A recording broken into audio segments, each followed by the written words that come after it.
know you're back in the good old US of A when you get phone alerts about local gun violence. Receive endless iced water refills and everyone gives you a Hi, how you doing today? fine, thank you. In this week's episode, we're going to talk about all the reverse culture shocks that we experienced when we traveled back to the US after living in Portugal for 3 years. And actually, I think every time we go back to the US, Jocelyn gets culture shock because she's Dutch and from the Netherlands. However, me as an American, I think every time we go back to the US, it's interesting because there's always some difference I notice. So we'll be discussing topics like gun culture, safety, political division, healthcare, consumerism, and how everything is just bigger in the US. And stick around to the end where we'll reveal if we're ever gonna move back to the US. Let's go.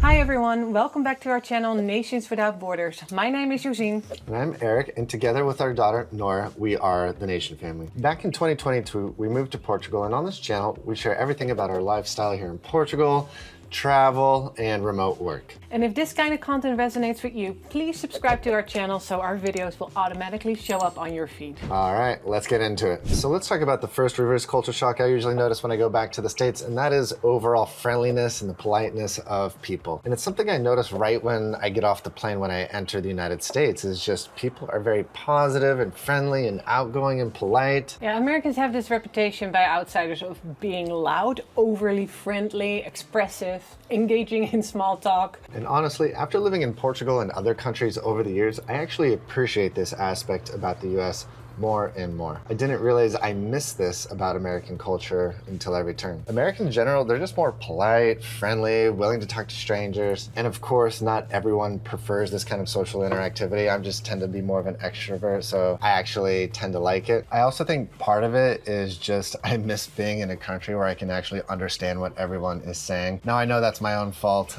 My goal is to become fluent in Portuguese, but right now my social interactions, at least in public settings with locals, tends to be a little bit limited, you know? Since I'm not Portuguese, I'm not engaging in like small chit chat as much. When you're in the States, whether you're in a grocery store or just waiting for an elevator, people tend to ask you like, how you doing? How's your day going? Questions about the weather, whatever it is. And I was not used to that. So the first time I went to the States, I was like, why are you asking me this? What do you want from me? Who are you? I don't know you. Like, I was not trusting the situation at all. Like, I know now, I know better, of course, but like if the cashier in the grocery store is asking me how my day is going, it's going fine. But yeah, I was not trusting it at first. And I know it's not for everyone, but in general, like, I find it quite pleasant, and I definitely appreciate the politeness aspect of it. Yeah, I agree. All right, and the next reverse culture shock, and perhaps the biggest that I notice when I come back to the States, is overall safety and the gun culture present in America. And that's no surprise, especially as of lately. But yeah, nowadays when I come back, I feel a little bit less safer than I do when I'm in Portugal and in other countries. I shouldn't say less safe. It's more like I have to be more aware. I have to be more on my toes. I'm watching over my back more. I'm just more aware of my surroundings, and I don't have that weight on my shoulders when I'm in Portugal. Yes, and that makes sense. Portugal has a much lower crime rate than the US. If you just look at the Global Peace Index, Portugal has remained in the top 5, top 10 for the last years, where the US last year ranked 132 out of 163 countries in that list. This is due to like factors as political division, high rates of violent crime,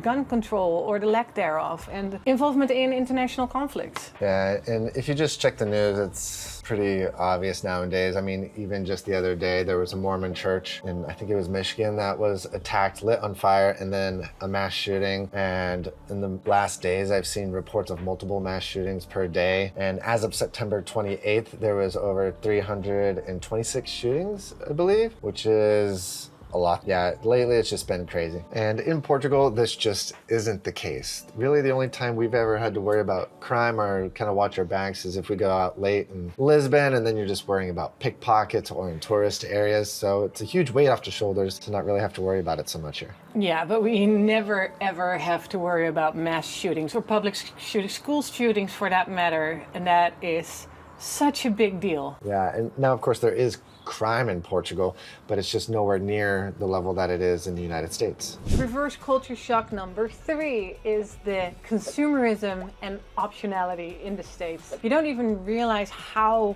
big of a deal this is until you're actually there. When we were living in Mexico for 2 years and we went to Phoenix, I was in a mall, I needed shoes probably. And I was so overwhelmed by all the noise and all the people and how many bags everyone was carrying. The food court alone just stressed me out. It was just so much mass consumerism there. I was in shock. And with America being the capitalistic and innovative powerhouse of the world, every latest product is just a checkout button click away. You can get same day delivery even in Phoenix, Arizona. So that's just wow to me. You buy something now, it gets delivered same day. It's just insane. Another aspect of consumerism we definitely notice when we are in the States is optionality. There is so much to choose from when you're buying just one simple product, especially if you're going to the grocery stores. Yeah, and in the States, it's on a whole other level. Let's say you're going to your average big grocery store and you go down the bread aisle. There's a whole massive aisle with bread and a million options to choose from, whether it's whole grain or 9 grain or honey oat or organic or super organic or whatever the case may be. Now, granted, when I go to a grocery store in the US, I don't really have much reverse culture shock. I actually love it. I love all the options because that's what I grew up on and I know exactly what my favorite hot sauce is. And now when I go back to Mexico, there's 10 new hot sauces I gotta try. That's me slipping back into my old ways. But yeah, here in Portugal, you just don't have that many options. Even in the bigger grocery stores on the suburban areas like where we live now, I love it because it is a bigger grocery store, but there's just not that many options. And enough options though.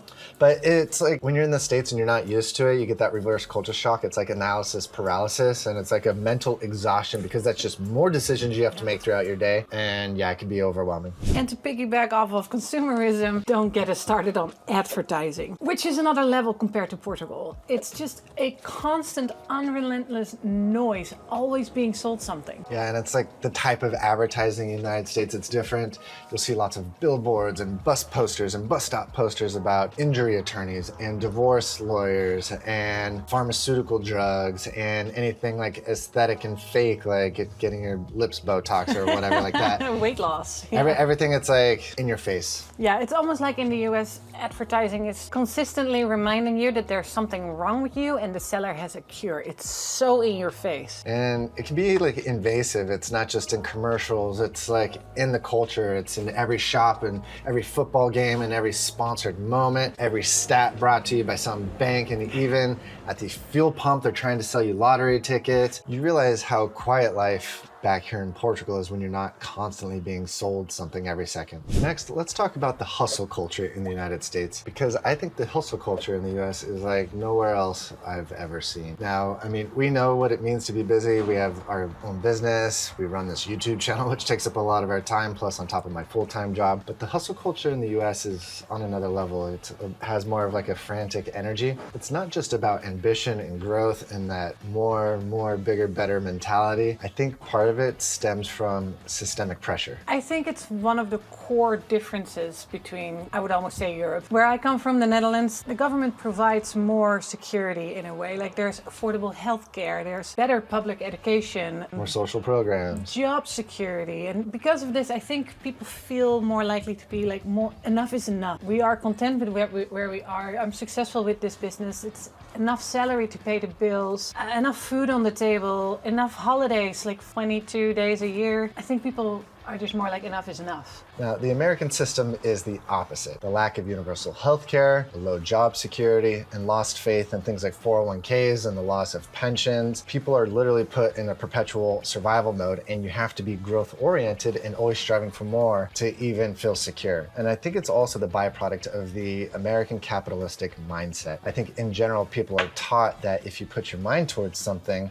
and you work hard, anything is possible. You know, dream big, which is great. I love this mindset, and I guess it gives me a sense of hope that if you can work your way out of most tough situations, at least in America, that's always what we're taught is the case. But I feel like this isn't even necessarily true anymore. Yeah, one could argue that a lot of the problems in the US right now are the result of capitalism on steroids without constraints. All right, number 6 on our list of reverse culture shocks when we're going to the States is the price of everything in the US. It's such a difference, put it that way. And it's not just the price, it's the hidden costs everywhere. Yeah, and we're talking about sticker shock on everything from groceries to services, but the biggest difference of all is the tipping culture. And long gone are the days in the United States where you could tip 15% for quality service. Nowadays, 20% is like the minimum expected if you get good service. And if you're tipping 15%, you would be tipping 15% if you got bad quality service. So even when you get bad quality service, you're usually still expected to tip, or they will look at you like you're the biggest jerk in the world. But what's really frustrating, in my opinion, is when you go somewhere and order a good that doesn't require any additional service from the people that work there, such as going to a coffee shop like Starbucks, getting a coffee to go, and when you pay for it on the debit card machine, you still see a screen for tipping a minimum of 20%, like it's obligatory or something, which to me is really weird. They didn't do any extra work other than what's required of them, of their job, to give you the coffee. And in Portugal, tipping is a gesture of appreciation.